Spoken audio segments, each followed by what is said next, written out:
శృంగవరపుకోట నియోజకవర్గం కొత్త వలస సమస్యలను అసెంబ్లీ 0 అవర్లో స్థానిక ఎమ్మెల్యే కోళ్ల లలిత కుమారి ప్రస్తావించారు. కొత్త వలసలోని ప్రభుత్వ డిగ్రీ కళాశాల మంజూరు, సివిల్ జడ్జ్ కోర్టు భవన నిర్మాణానికి నిధులు మంజూరు చేయాలని ప్రభుత్వ పెద్దలను ఆమె కోరారు. మరి నా నియోజకవర్గం ప్రభుత్వ జూనియర్ కళాశాల మంజూరు కోసం తమ దృష్టిలో ఇవాళ పెట్టడం జరుగుతుంది అధ్యక్ష. మరి నా నియోజకవర్గంలో కొత్త వలస మండలంలో ప్రభుత్వ జూనియర్ కళాశాల ఉంది అధ్యక్ష. సుమారు 5 ఎకరాల స్థలంలో ప్రభుత్వ జూనియర్ కళాశాల ఉంది అధ్యక్ష. సుమారు 5 మండలాల పిల్లలంతా అక్కడ విద్యార్థులు చదువుకోవడానికి రావడం కూడా జరుగుతూ ఉంది అధ్యక్ష.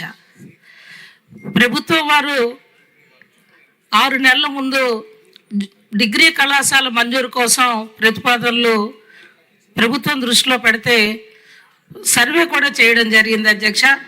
మరి తమ ద్వారా గౌరవ ప్రభుత్వానికి, గౌరవ మంత్రివర్యుల్ని, విద్యాశాఖ మార్చుల్ని కోరేది ప్రభుత్వ డిగ్రీ కళాశాల కొత్త వలసలో మంజూరు చేసి విద్యార్థుల విద్యకి నాంది పలకాలని మరి తమ ద్వారా కోరుకుంటూ, అదేవిధంగా అధ్యక్ష ప్రభుత్వ సివిల్ కోర్టు కూడా కొత్త వలసలో ఉంది అధ్యక్ష. 30 ఏళ్ల క్రితం భవనం అధ్యక్ష అది శిథిలావస్థలోకి వచ్చేసింది.